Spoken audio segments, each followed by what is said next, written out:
Anonymously from a Springfield teacher days after a gunshot was fired inside the High School of Science and Technology.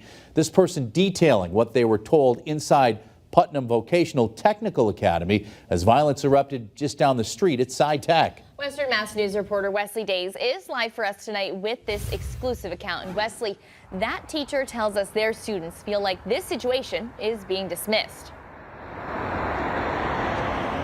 That's right, Abby and Chris. And you'll actually hear more from students in our 6 o'clock hour. We agreed to protect that teacher's identity. Now, the key to our conversation was that there really was no conversation between district leaders and these teachers after a shot was fired Monday afternoon. When the incident happened at Putnam, we didn't actually know it happened until we heard the news reports later. Chaos and communication, or the lack thereof on Monday for some Springfield Public School community members at Putnam Vocational Technical Academy just across the street from the High School of Science and Technology.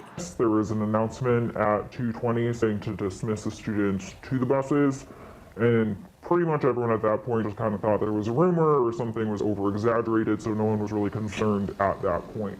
But the rumor was a reality, and videos and posts on social media were shared at a frenzied pace as next door, shortly before dismissal at Sci-Tech on Monday, just a stone's throw away from Putnam, a fight between a student and adult non-students broke out after 3 individuals bum-rushed a door to the school. Just moments into that scuffle, a shot rang out, blowing out a window pane. No one was seriously injured or shot. So far, one suspect has pled not guilty to assault and battery charges. The shooter still not accounted for. And there's over 2,000 students at dismissal.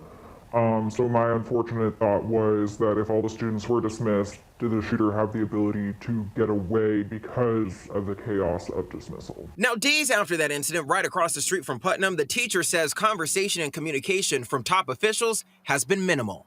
As of right now, there has been no official word from anyone in any school, including the superintendent, besides what he said publicly. The only communication we had was our principal telling us to not let anyone into the building that wasn't going through the main doors.